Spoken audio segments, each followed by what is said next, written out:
coming to its own. Tonight, we are excited to welcome Sarah Tuttle Singer, the new media editor for the Times of Israel. Sarah frequently writes commentary about current events in Israel, and often from the unique perspective of an American immigrant to the Jewish state.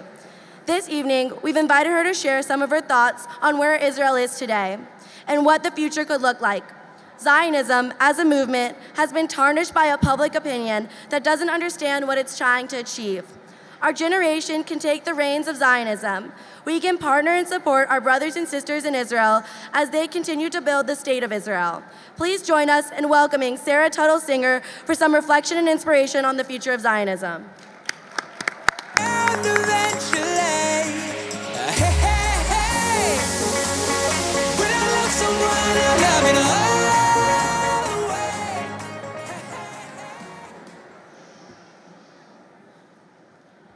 I want to tell you about my Israel, my blossoming, resilient, compassionate, progressive, and brave Israel.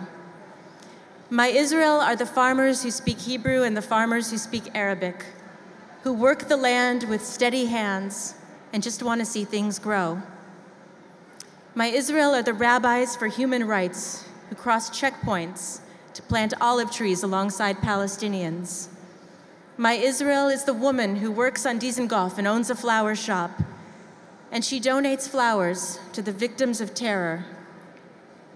My Israel are the children who plant trees on Tu B'Shvat, hoping that one day, maybe, they will get to use the branches from those very trees to hold their wedding canopy when they get married. My Israel is an old woman who plants a seed deep into the earth, knowing that she will never see it grow beyond a dark green shoot, but she plants it anyway because she has a granddaughter and she knows that one day her granddaughter's granddaughter will gather figs and taste how sweet they are. My Israel is rolling fields of cactus, of clementines, it's sunflowers in June, it's poppies blooming red when the rains fall in winter. My Israel is lupine in the spring. It's jasmine blooming on a summer night. My Israel is also tumbleweed, rough and ragged and rolling past, a constant reminder to appreciate the earth when it turns green again. It will turn green again. It always turns green again. My Israel are the three kids who say, screw it, we are not going to Algebra 2 today, we are going to the beach. Because these kids know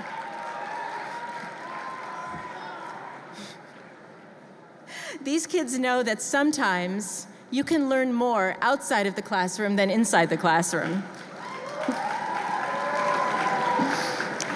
My Israel is the old man with the number tattooed on his arm, and he wakes up every single morning at sunrise and he runs in the park because he's going to train for that marathon even though he is 87 years old. My Israel is the single mom who works 2 jobs and goes to pharmacy school, and she races home every night to tuck her kids in, sing to them the same song that her mother once sang to her. And then she drinks 2 cups of coffee and sits down and begins studying for her chemistry final. My Israel is compassionate. My Israel is the bus driver who pulls over in the middle of a winter storm and sees the woman by the side of the road and says, get in, ride for free. My Israel is the taxi driver who took my children and me to the hospital when my son couldn't breathe. And instead of accepting payment for the ride, he said, no, I won't take your money. Let me give you a blessing for your son. My Israel are the men and the women who drive in frigid cold temperatures all the way to army bases with tureens of soup, of hot chocolate, of coffee to give to the soldiers, because those soldiers are out there in the storm too, defending the country. My Israel is the doctor who hears about Hurricane Katrina and he gets on a plane without thinking about anything else. He gets on that plane because he wants to rebuild a city and heal the injured. My Israel are the volunteers who are the first ones in and the last ones out, because we remember the flood. We remember the flood and we look for that olive branch. My Israel is the soldier who gets up on the bus, even though he's tired, even though it's crowded, he gets up and he gives his seat to the pregnant woman with the hijab. My Israel is the old man in the kafia who drops coins into a beggar's cup by the Jerusalem bus station. My Israel are the human rights workers who spend their lives, and in many cases risk their lives, defending the disenfranchised, the downtrodden, regardless of background. My Israel sees possibility.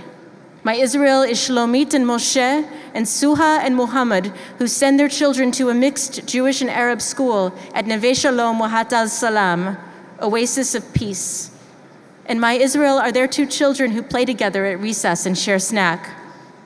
My Israel is the Sheikh at the Mount of Olives, who welcomes weary travelers regardless of their background, regardless of their religion, so long as they come with an open mind, and more importantly, so long as they come with an open heart. My Israel are those two women who are kissing in the middle of the street in Tel Aviv. My Israel are the two men who have adopted their first son, and they welcome him into the tribe with family and friends to bear witness. My Israel is that punk fool kid who barely finished high school, who gets his act together and starts a company. My Israel will make the desert bloom. We will develop drip-line irrigation systems. We will create new power grids for new communities, for families. My Israel is a rabbi, a priest, and an imam who walk into a cafe. And no, this is not the beginning of a joke. It's the beginning of a conversation about God and the beginning of a friendship. And my Israel will show up, even when it's uncomfortable, even when it's hard, even when it sucks and it's painful and it's scary. My Israel will go to a mosque that had been desecrated by Jewish extremists, because we know that the expression Kol Yisrael Aravim Ze Lezeh, all of Israel is responsible for one another, that does not just mean we have to have each other's backs. It means we must take responsibility for the mistakes of our own people.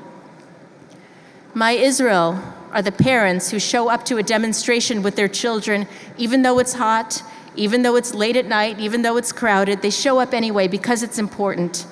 They want their children to see what change can look like. My Israel are the people who plant flowers in front of bomb shelters, who paint flowers inside bomb shelters so that the kids will not be afraid. My Israel will run toward a terror attack and not away from it, because they want to heal. They want to save lives. That's my Israel, my beautiful Israel. But I'll tell you something, sometimes my Israel drives me up the freaking wall. It is loud, it complains, it's aggressive, it pushes and shoves. Don't even try to wait in line in Israel. It's a nightmare. Sometimes my Israel makes me want to tear my hair out and just go away somewhere. Sit on an uncomplicated hill, watch the sunset. Because sometimes my Israel struggles. Sometimes my Israel forgets its place in history and makes mistakes, and we forget where we've been, and more importantly, we forget where we need to go. But my Israel is so much more than that. My Israel is a work in progress. And just as Jacob wrestled with God to become Israel, so do we in Israel wrestle with our identity, because we are a young nation built on an ancient dream. And sometimes I'm afraid for my Israel, that the forces of bigotry, of intolerance and extremism that exist will make the Israel that I love disappear. But then I look out at all of you, and I see your compassion, I see your commitment, I see your courage, and I know we'll get it right. Because my Israel gets tears in its eyes when we stand and we sing Hatikva. Because my Israel is hope. Thank you very much.